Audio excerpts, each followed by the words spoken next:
Hello everyone, well today in this video I wanted to talk about this machine, which is the MK70.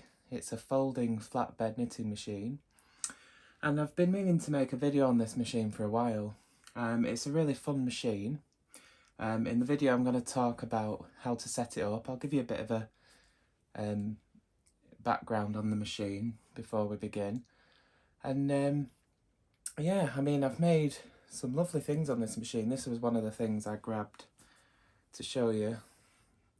This was a Halloween sweater I knitted. Hopefully you can see. So, you know, despite this machine only having an 18 stitch punch card facility, you can make some really nice designs. This was, I think, 7 colours. It was a lot of threading and unthreading, but it was a lot of fun to do.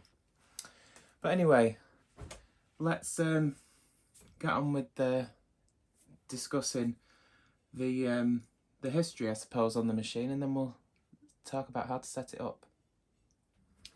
So as you can see, mine is an Empisel, or Empisel, however you want to pronounce that, Knitmaster, made in Japan.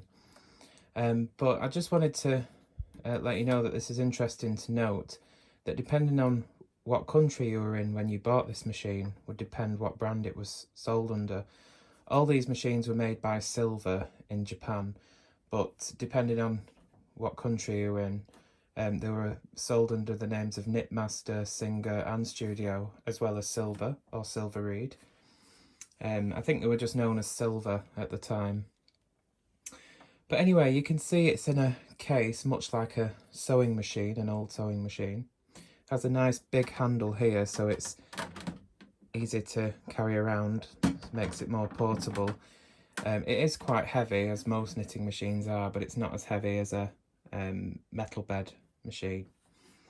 There's a nice little pocket in the front here, which is sort of a smoky tint plastic, and that can hold your punch cards, as well as the instruction manual. And I've also, in here, I've got some spare needles, which I've kept just with the machine. But talking of the punch cards, these were the 5 punch cards you got with the machine. And they are 18 stitches wide by 48 rows long. And as I say, you got 5 of them with the machine. You want to have a look at the ones that they came with. There's your number 1, your number 2, number 3, number 4, and finally number 5. And just like other Knitmaster punch card machines, as well as Brother punch card machines as well, the punch cards were catered to, the standard set that came with the machine, were catered to different stitch types like Fair Isle, slip stitch, tuck, etc. So those were the standard ones that came with the machine, but also you could buy packs of 10, which are no longer available, unfortunately. They would also come in the same type of packaging like the ones that came with the machine, this plastic sleeve, but I just have mine here in a plastic wallet. But just like the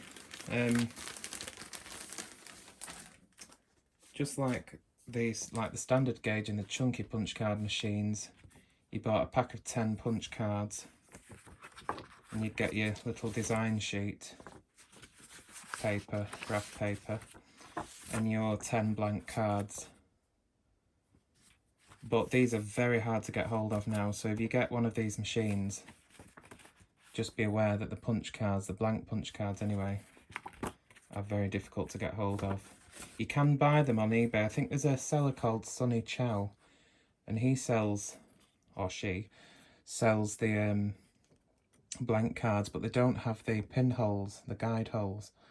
So, you know, you're going to have to make the guide holes yourself, because the punch card punch will not punch through these cards without the guide hole. So yeah, just be aware, if you do get one of these machines, it will be difficult to get punch cards.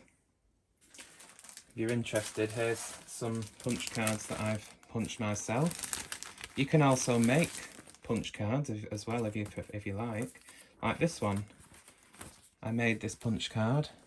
I found I photocopied a blank card that I had, but you can also find a photo of a blank card on online, and you could print it to scale.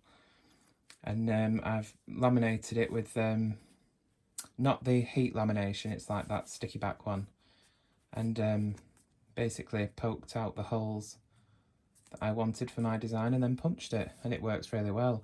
You can also use a Cricut or Cricut, however you want to pronounce that, machine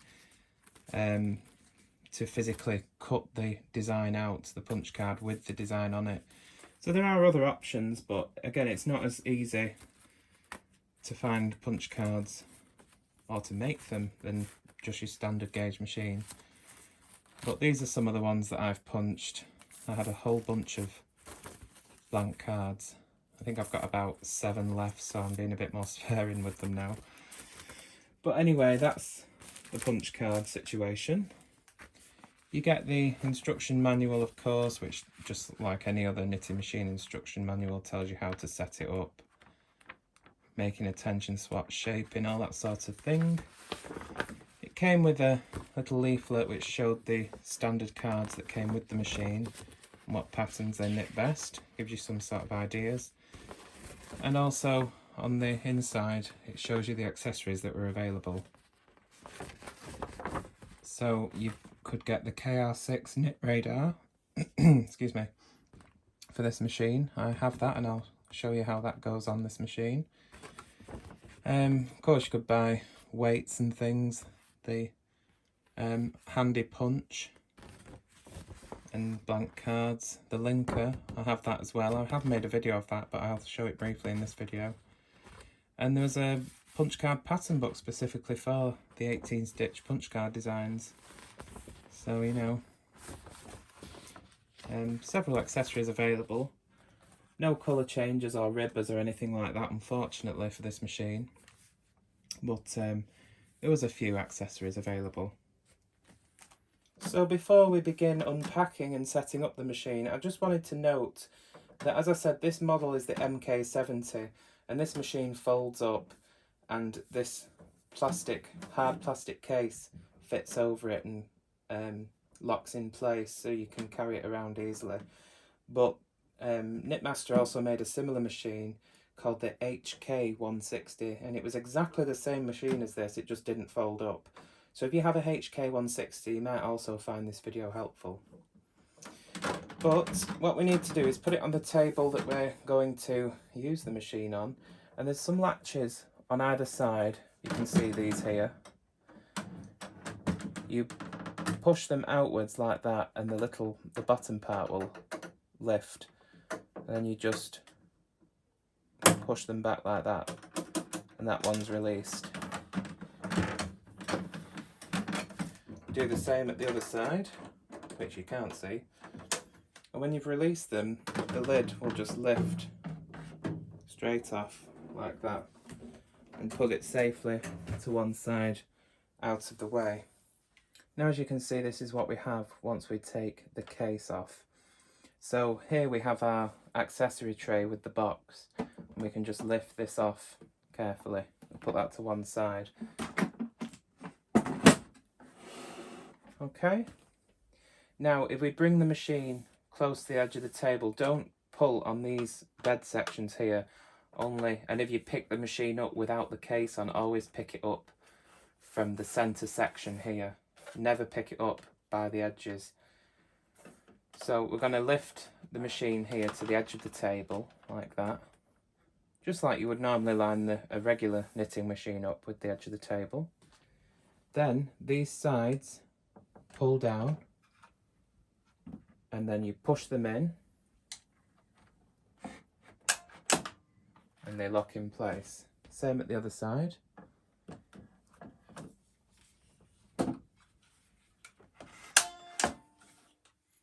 Okay, and that's the machine locked in place.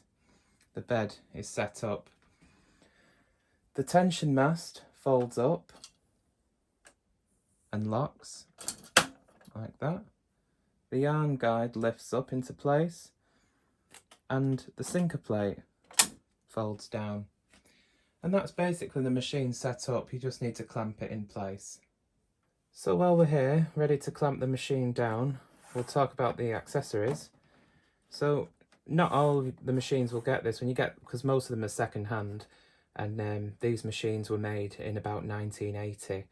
So, you know, things may be missing, things might not be as they were when the machine was new, but there should be a protective piece of sponge here, which keeps everything, you know, from moving around in the accessory tray, and it just keeps everything in place basically.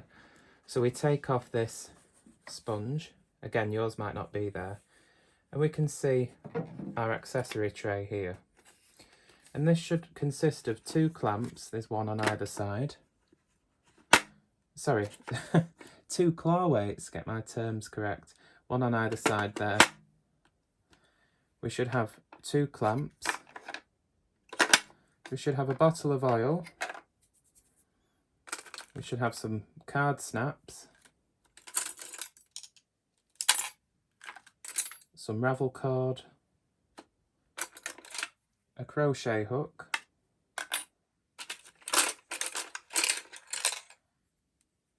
A latch tool. And we should get two needle pushers. We should get a straight edge one with every alternate needle edge, and the other one is a 3x1 and a 2x1 needle pusher. We get these 2 pieces here. These are often missing. These are your yarn holders for when you're using contrast yarns. Imagine the LK150, if you're familiar with that machine, that comes with a similar thing but in plastic, and they fix on the end of the machine. We should get some spare needles. There should be a darning needle in there as well, but that's not in there at the moment. We get a stitch measure ruler for when you're using the Knit Radar.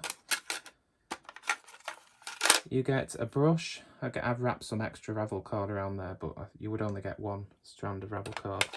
There's the needle I was talking about, but it would be in the pack of spare needles. And finally, this is why I left this till last, because I wanted to talk about this. You get the transfer tools, and you only get 2, unusually. You get a 1x2 prong, and you get a 2-prong-by-3 prong. Not 3 like you would normally get with a regular knitting machine. So if you want to do cables and things, you're going to have to try and track down another 1x3 prong tool. So that's that. And in here, it's just like a handy storage box. You can put yarn in there or whatever you want to do. And in here I have got the fixing plate and tripper for the Knit Radar, and I'll talk about that a bit later on. So here we are at the right end of the machine, and just like all other Knitmaster machines, there's holes at the front here for the clamps to slide into. You just put those in, make sure it's flush with the edge of the table and tighten them up, and do the same at the other side. Now remember I talked about these pieces. I checked the manual and their official name is a yarn rest. And if you want to put those on, especially if you're changing colours frequently, they just push into these slots on the back of the machine, like that. You just push them in until they stop. You do the same with the other one on the opposite side.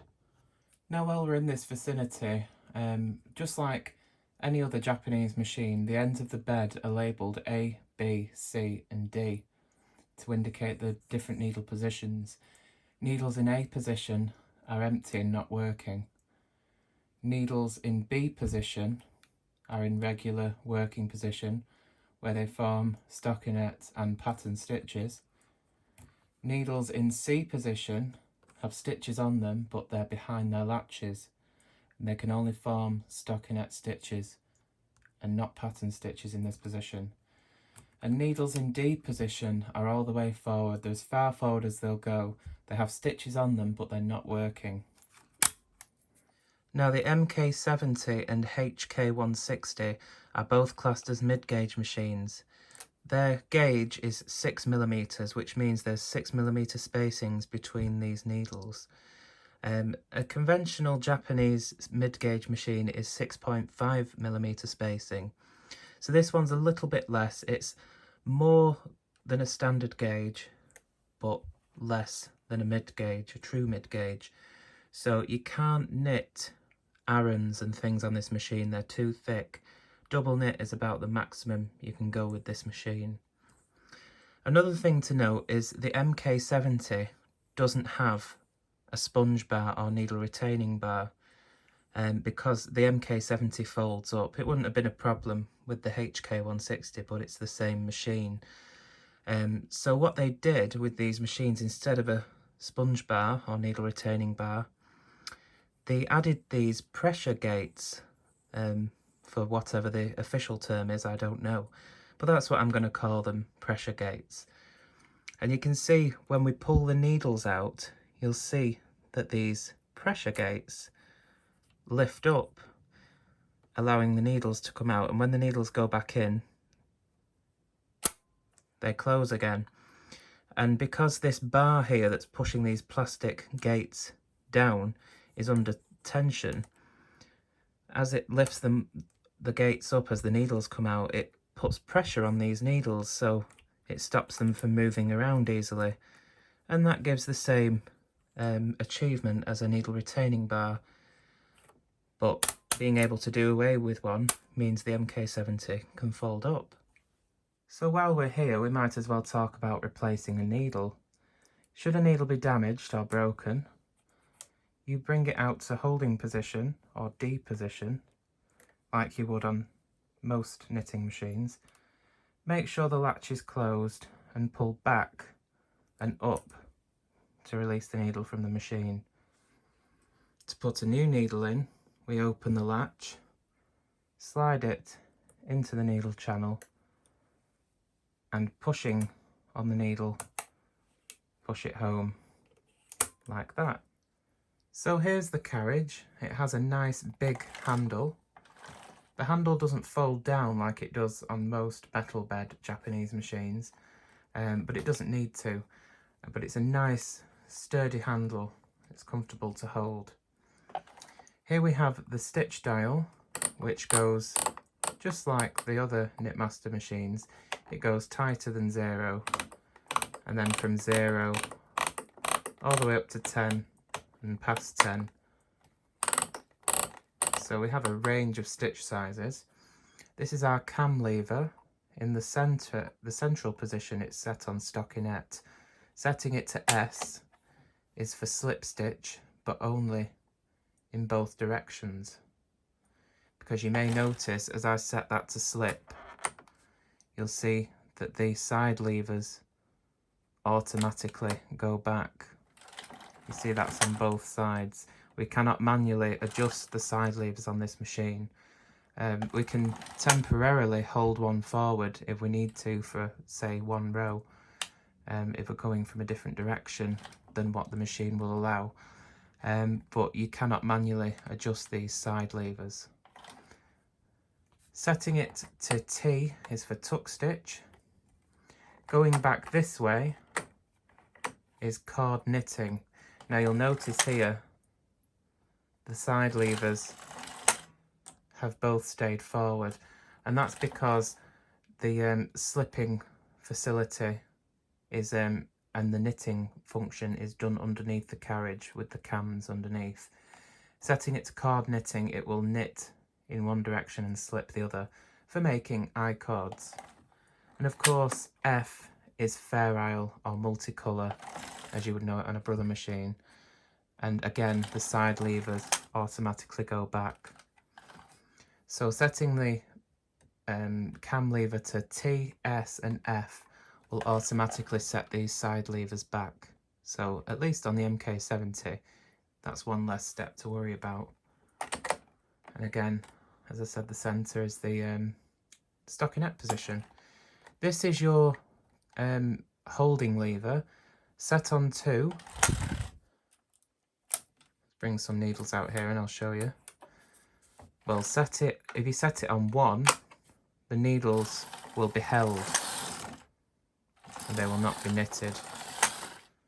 Setting it on 2 will allow the needles to be knitted back from hold or D position, regardless of which side you're starting from. As you can see. So that's your holding lever. This is your carriage release lever. If you get into a jam, you can release the carriage.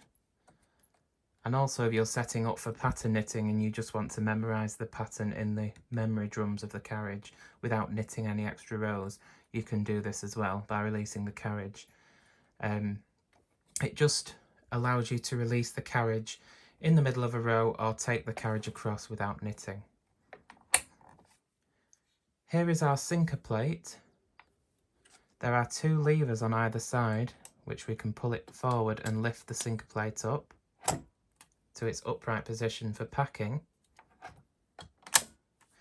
And these 2 knobs here, if we pull them both outwards, the sinker plate will come off altogether. Again, if you get yarn tangled in these wheels and brushes, or again if you get into a jam, you might want to remove the sinker plate and release the carriage to access the incorrectly knitted area. So to put this back on, we'd close that first, and it just sits in place. You just offer it up to the machine till it's in place. Holding it in place, you push these pins back in, and that is the sinker plate back on. Obviously this is your yarn feeder. It opens and closes. Feeder 1 is for your main yarn, and feeder 2 is for your contrast, for when you're doing 2-colour fair isle knitting. This machine can't do plating, unfortunately, but you can do many wonderful things. This is your, well, it's not really a weaving lever. It provides the same function, but it's only in one direction. There isn't one on either side. So this is actually known as your cast-on lever. You set it to the triangle for doing an automatic cast-on, where you bring alternate needles out, lay the yarn over the needles and knit across, and it weaves that strand of yarn over and under the needles and creates an automatic cast-on. But for your regular knitting, you'd leave that on the dot.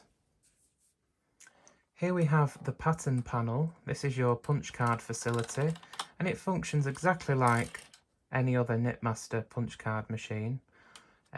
Also, when I reference Knitmaster, this applies to silver as well as Singer and Studio. This is your, let's change arms so the camera doesn't go out of focus. This is your punch card lock and release. When it's set forward here on the dot, the punch card is locked and will not advance. When it's set on the triangle, the punch card will advance as the carriage goes back and forth. This is your manual advance for the punch card, so when you set the card in, you can wheel this down to advance the card and put your card snaps on, or if you need to turn it back or anything like that. Here is your row counter. Again, this is your on and off switch basically for your row counter. So when it's forward on the dot, the row counter will not change.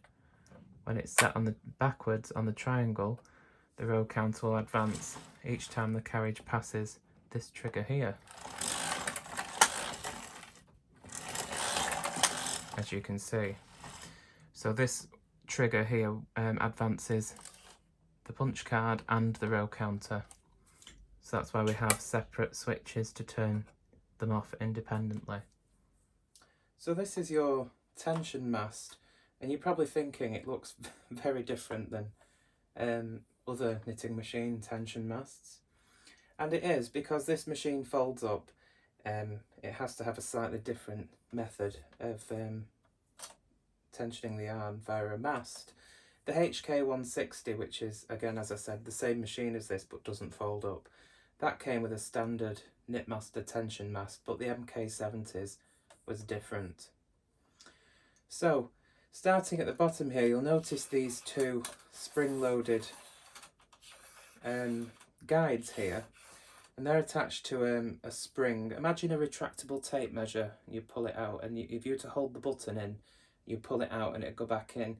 That has the same sort of mechanism inside this panel here, but with string attached to it.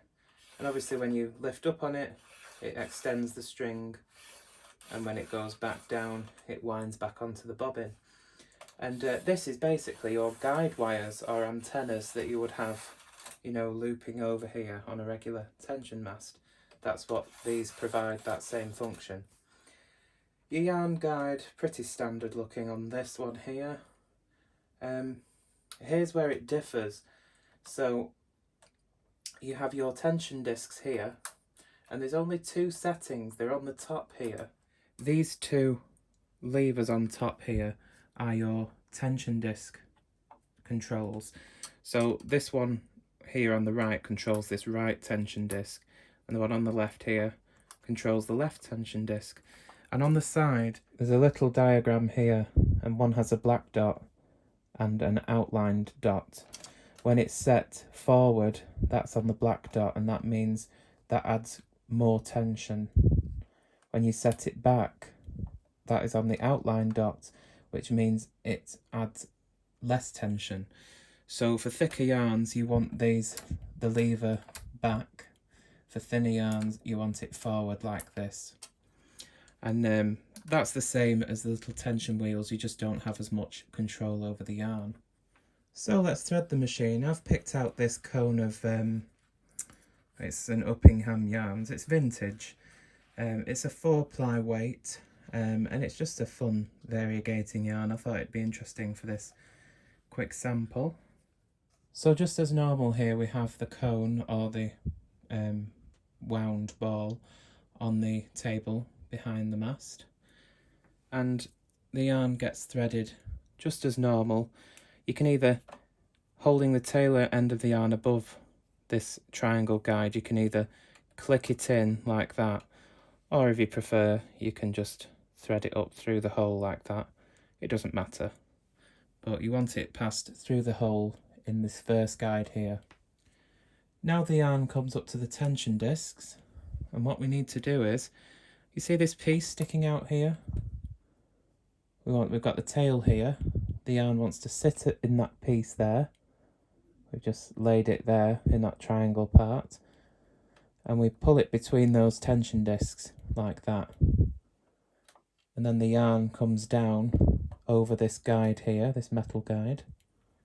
Then we need to lift up on one of these yarn take-up springs, and the end of the yarn, again, goes between that plastic piece there, under that roller, and over this second plastic guide here.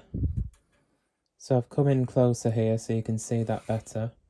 Lift up on this yarn take-up spring. The end of the yarn goes behind that plastic pin there, underneath that wheel and over this plastic protrusion here. So you see the yarn is completely around that wheel and not wrapped around anything else. And then finally the yarn comes back up again, place it behind this plastic guide here and into this wheel here, and then the yarn goes around this curly doohickey, which is your final guide, and that is the mast threaded.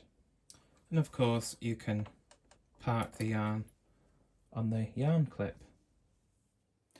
At this point, once the mast is threaded, you would then choose whether you wanted looser or greater tension. I found, to be fair, it doesn't really make that much difference, but anyway, it's there if you want to adjust it. But if I take the yarn off here, you can see how this mechanism works here. You see, instead of a guide wire going over the top, that's what this is doing here.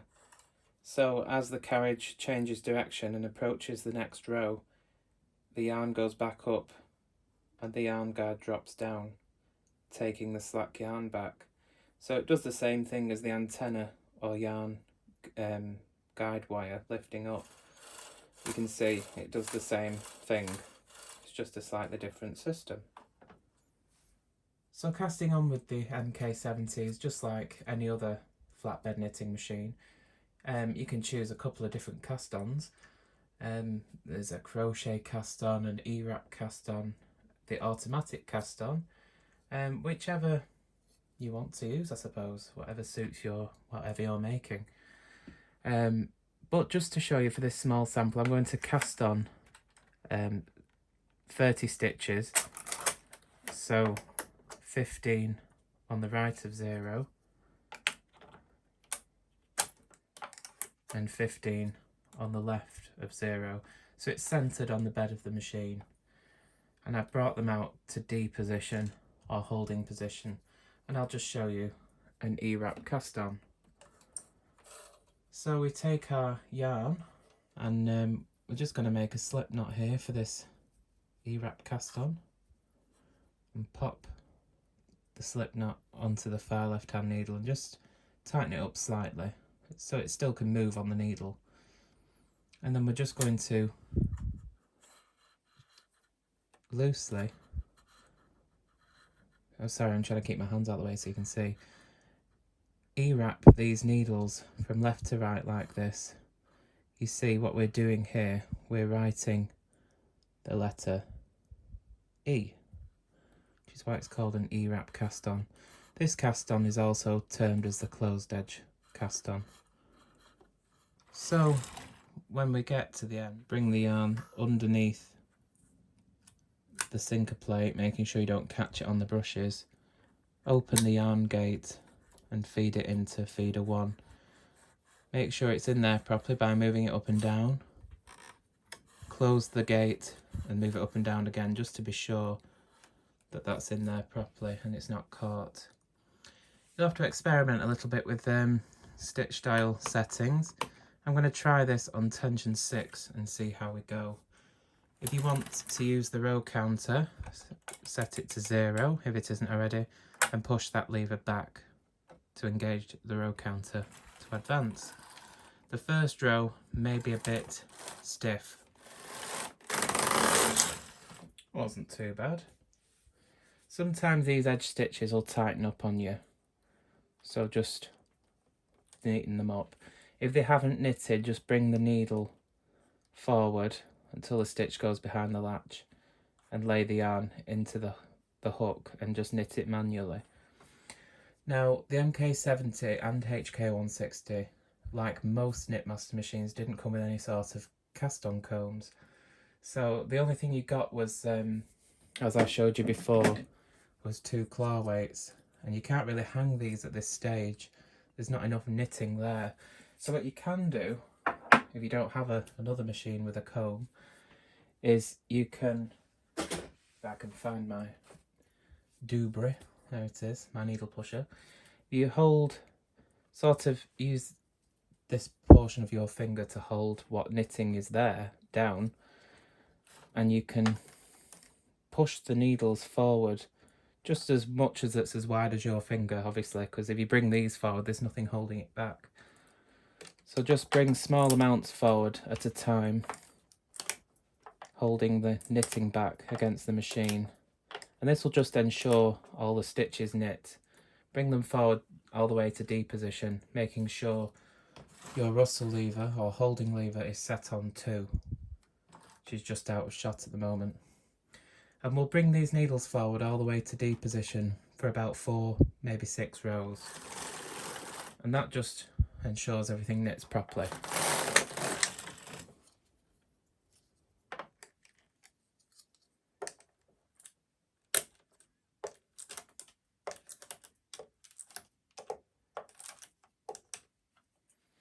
If you have a clip, a peg or anything like that, you can clip it on this bitter end here so it doesn't get caught up.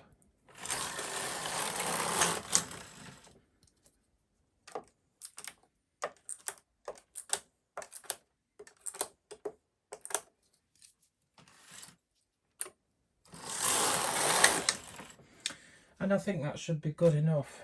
Enough length on there now so that we can get our claw weights on there. They have teeth, the claw weights, and they just hook through the edge of the knitting like this.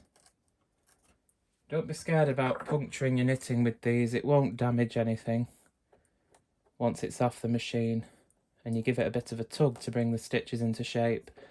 Everything will be perfect again.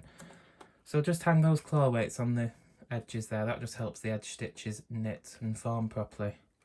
The centre of the knitting will be fine, the sinker plate, now there's knitting on there, can push that down. Now we can just knit back and forth.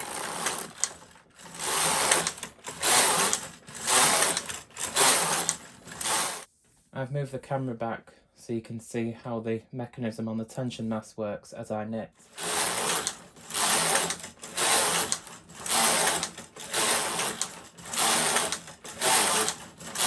So I've put in about 30 rows here, and I just thought I'll show you here that on a knitting machine, if you take the weights off here you can see better.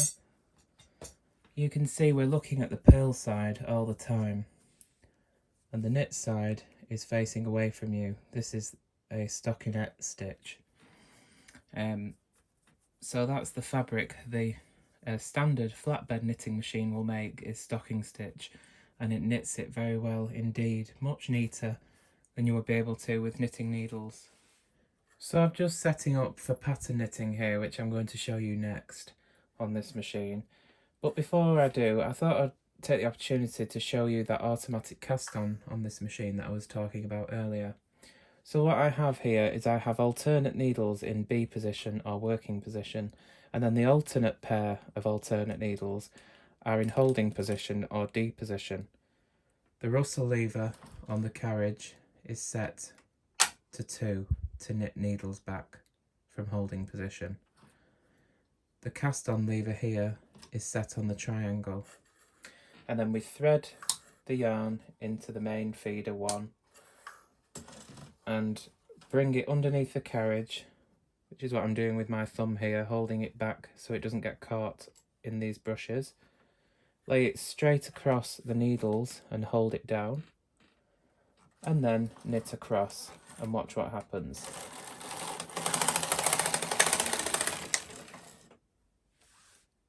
The yarn that was laid across the needles has been woven over and under the needles that have come out to pick up the yarn that were empty in B position, and we have a weaving cast on basically. So I'm not going to go into too much detail on pattern knitting, I'm just going to show you demonstrating the machine knitting fair isle. But pattern knitting this machine will do, as I mentioned, is tuck stitch, slip stitch and fair isle. No intarsia carriage was made for this machine, by the way, so intarsia, although not impossible, would be more difficult on this machine. But yeah, just for the purposes of showing you this machine patterning, I'll show you how to set it up for a punch card for fair isle. But setting a punch card up will be the same regardless of what pattern you're using. So I'm going to use punch card number 5 from the basic set that came with this machine. And you can see on the right hand side here we have number 1, which is actually one row. Actually it's on the very first row of the card, which is unusual for a punch card. They're usually either 5 or 7 rows down, where row 1 will start knitting, and it'll be marked as row 1 about up here on the card. But this one starts right at the beginning, so that's because the card reads slightly differently than your metal bed versions. So with the card this direction, we're going to sit it in the slot like this and just wheel it forward. Make sure it's in straight. And then bring the top over. Your card snaps goes in on the back of the card there, that's coming from behind the slot. So it goes, the card snaps, the protrusions on the card snaps go in the back of the card like that from the back. And you want to make sure that the front here going into the slot is in front most, and the card coming from the back is behind it, so it doesn't get caught at the front here, and they just lock into position. Terrible at explaining that, but hopefully you can see visually what I was doing there.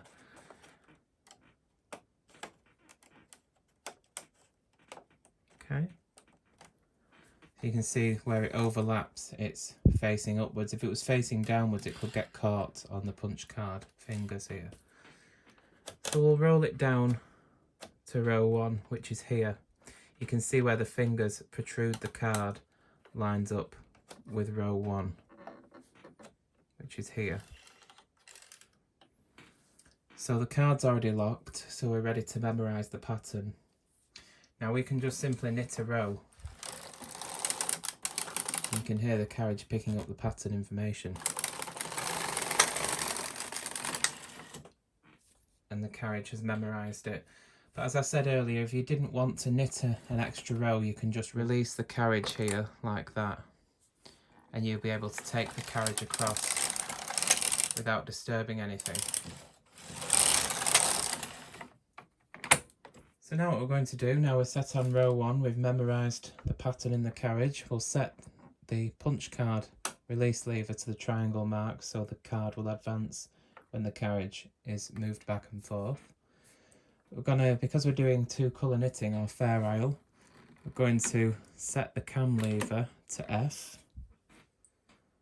and thread up the second yarn into feeder 2 like that. It just pushes in. It doesn't click or anything, it just pushes in. Now, what we want to do is, to make sure we get neat edges, both end needles on either side, we're going to bring all the way forward into D position and be sure the carriage is set to knit needles back from hold. If you were doing some sort of shaping, that like short rowing for instance, where needles that would be brought to hold wouldn't knit, instead bring them to C position or forward working position. But for straight knitting back and forth, just bring them into D position with the Russell lever set to 2. And that just ensures that every time we knit across, the contrast yarn is carried right to the end of the row and it gives us neat edges. So now we're ready to just knit back and forth.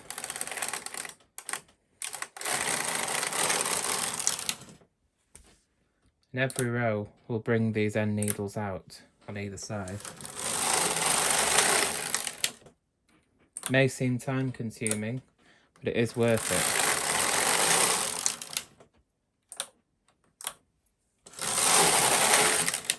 This goes for any sort of patterning on this machine or other Knitmaster silver reed machines.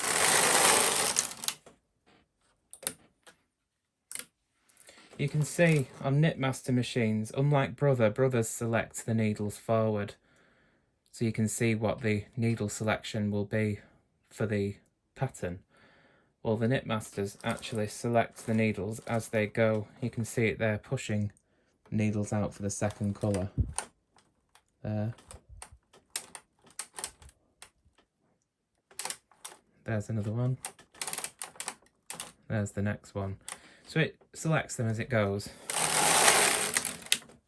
But the way it's knitting the stitches is exactly the same.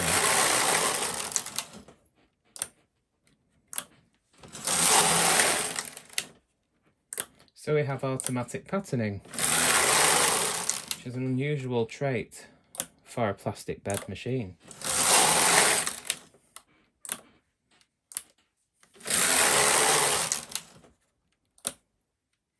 So I'll knit one full repeat of this pattern and I'll show you the end result. So here's the sample we've just knitted. It's not the best colours, and it's a bit uneven because these 2 yarns aren't actually the same, but anyway, you get the idea. So there's our pattern card number 5, and I did 2 repeats of this pattern, and because I wanted to show you, you see where we selected the needles to D position every row. We got a neat edge in just one colour, and when we didn't, the edge is all over the place and it goes in and out, and it's not very neat. So that's the advantage of that. But yeah, there's your basic pattern knitting on the MK70. To knit stripes with the MK70, you can use those yarn rests I talked about earlier. So if you unthread the carriage and take the yarn to the side of the machine, which is the same as it's threaded through the mast. So this green is threaded through the right side of my mast, so I will take it to the right end of the machine. If we pass it under the carriage and around the edge of the needle bed and behind, we can park it there in that yarn rest. Then we can thread up with our other colour and carry on with our stripes. Just make sure the yarn doesn't get caught in the brushes. That can sometimes happen. And again, we can unthread this white yarn here and take it to the other end of the machine under that yarn rest. And then grab the main colour, thread it back up, take out any slack as you would normally behind the mast, and continue knitting.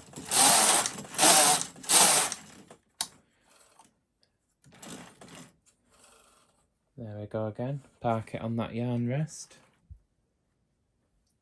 and grab the other one. And for small sections of stripe, I didn't pull up the slack there because I was talking, but that can be what happens when you don't pull the slack back through the mast. But we can continue alternating between 4, 6, maybe 10 rows, depending on the gauge, of stripes without cutting the yarn and just carrying it up the side. But of course, we do have to manually unthread it and thread it up.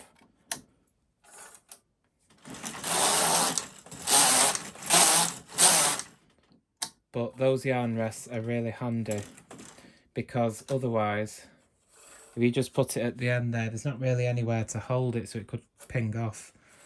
So they come in quite handy to hold your yarn just out of the way while you're not using it. Now, I've already talked about this accessory in another video, so I'll put a link to it in the description if you want to see the dedicated video to this linker. But I'll just briefly show it you in this video because it's all about the MK70, this video. So anyway, the linker for the MK70 is the SC7,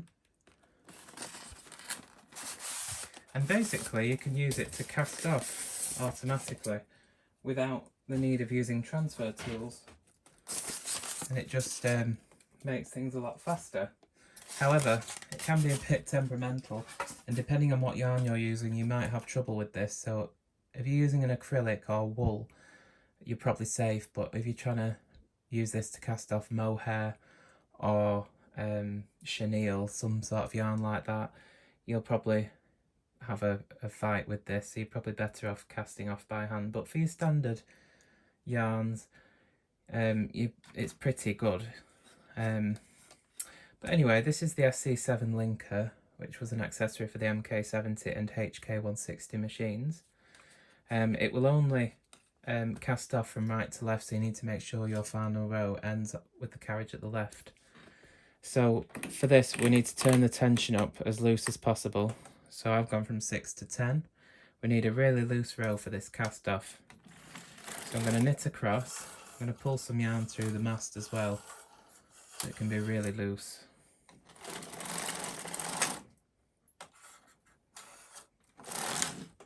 Okay. And I like to break the yarn at this stage because it just makes it easier for me. Sometimes it can get caught up. Okay. So now we want to bring the needles into D position or holding position. And then this linker accessory is push that white lever across and it just sits over the needle bed and get it on. There we are. You can slide it on at the end as well, but if you want to, you can hook it over the front rail and set it forward like that. And once it's in place, we can lock with the orange lever at that side. Might be better actually if you bring the linker towards the knitting. You need to make sure that the edge of the fabric is going into this nylon guide here on the linker. So once it starts moving that first needle back, then we can lock it in place. And what you'll want to do is you'll want to get a claw weight up in here just to give it some tension. You might want to put another one on, depends how you go. So once we've got it all set up, we can just turn this dial in the direction of the arrow and it will cast off our knitting for us, or in theory.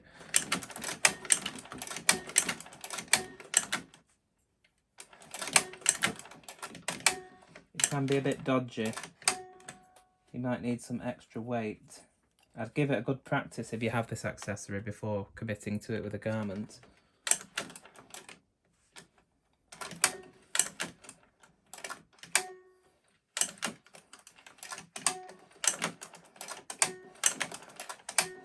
There we are. And it will just cast off our knitting for us.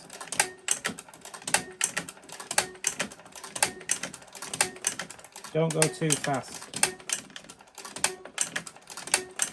or you'll have problems.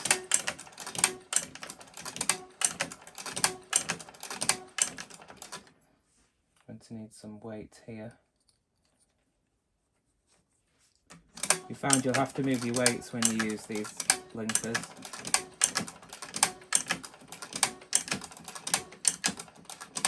When you get to the end, it's got the last stitch, keep hold of it. And there your work comes off. And this loop here, the final loop, we can just pull that through to fasten off. And it basically creates a chain stitch cast off. There's the stripes we did before. You can see, just makes a, see if we can home in on that. We get a chain stitch cast off edge. It's not an elastic edge, but it's very similar to a hand knit. But anyway, there we are. That is the SC7 linker accessory for the MK70. So this was the other accessory available for the MK70 and HK160 machines. This is a charting device. It's called, what Knitmaster called it, the Knit Radar. This model is the KR6, which is the model the MK70 and HK160 takes. It's a half-scale knit radar, and basically what happens is there's a selection of stitch scales that you put in here. You use whichever size meets the credentials of your tension swatch, and you set the rows, the number of rows that the knit radar needs to advance to from your tension swatch, and you set that up here using this dial and this switch here. Again, depending on what your swatch says will be how you set these up, but I won't go into too much detail on that. But basically, once you've set it up for your gauge, you put a paper sheet in here underneath this platen, and it has a half scale drawing of 1/2 of a garment. So as your paper sheet with your garment block advances through the knit radar, whatever ruler you have in here for your stitch scale, it will intersect the stitch scale with the garment outline, and that will basically tell you when to increase, decrease, perform other garment functions, because every increment on these stitch scale rulers represents a needle on the machine. Now, in order to attach the KR6 Knit Radar to the MK70 or HK160, you need this metal fixing plate. Now, I'm not sure, to be honest with you, if this actually came with the MK70 and HK160. I don't think it did, and it certainly didn't come with the KR6, so I think this was something you had to buy as a separate accessory. But in either case, I have it, and if you have it, I can show you how you attach it. So the knit radar will attach to either side. There's duplicate slots on either side of the machine, but it's easier for me to show you on this side because I've got more access to it. If you have your yarn rests on, you need to remove those. And with the widest portion away from you and the protrusions on either side at the front, they slot into these two slots here on the back of the needle bed, like that. That just sits on. And of course there's these keyholes on the bottom of the Knit Radar, and they slot over these two screws. So you just line those up and push back, and that's the Knit Radar locked in place. You'll also need this device as well. This is called the row tripper for the Knit Radar, and that attaches to the carriage here. There's a slot on the other side as well, so you can have the tripper on either side. And there's a little cutout notch there that lines up with this little protruding pin. You just line it up there and just do up the thumb screw and just tighten it just loosely. You don't need to over tighten it, just until it stops. And that's the row tripper for the Knit Radar attached. So now every time you go across with the carriage, the Knit Radar will be tripped and the sheet will be advanced. So before I end the video, I just thought I would show you repacking the machine. So of course, put any accessories in the accessory tray, like your transfer tools and your card snaps, claw weights, anything like that, and then remove the clamps on either side of the machine. And also don't forget to remove your yarn rests if you've used them. Put those back, of course, in the accessory box. So next we're going to bring the carriage to the centre of the needle bed, just so each of the drums basically is in between the fingers of the punch card mechanism, the punch card reader. So the carriage is now roughly in the centre of the needle bed. Pull forward on those latches and raise the sinker plate so it clicks into position. For the tension mast, fold down the triangle yarn guide and carefully lift up as high as it'll go without forcing it on the tension mast, and carefully fold it forward into its resting position. To release the two end bed sections, we need to press this release catch here, this big red button in the centre of just under the front edge of the needle bed. We push that in, and now that releases the ends of the needle bed. Now we can gently pull the right end all the way out as far as it will go without forcing it once again, and then lift up and you'll feel it clunk into place. Do exactly the same at the other side. And now the accessory box will just sit on top of the carriage handle with the widest portion of the box facing away from the machine. Gently set it on top. Don't bash it on top of the carriage because you could end up breaking the plastic. These machines are very old now.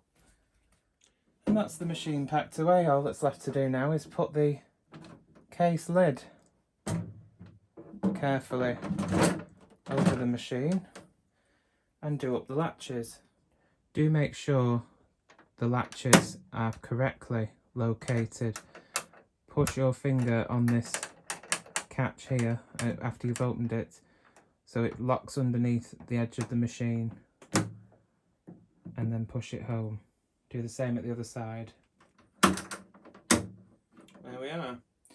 And just check that the case is on properly before going all hell for leather and picking this up off the edge of the table, because if it's not latched in properly, you'll probably drop the machine on the floor and break it, and you wouldn't want to do that. So just carefully, just lift slightly to make sure the case is locked on, and then you can lift it and move it wherever you need to go. And finally, of course, you can replace your manual back inside this handy little flap on the front of the machine, and your punch cards as well. Just keeps everything nicely and neat together. You could put patterns in there as well if you wanted. So there we have it then. That hopefully has given you a bit of an insight to the Knitmaster Singer Studio Silver Reed, whatever you want to call it, MK70.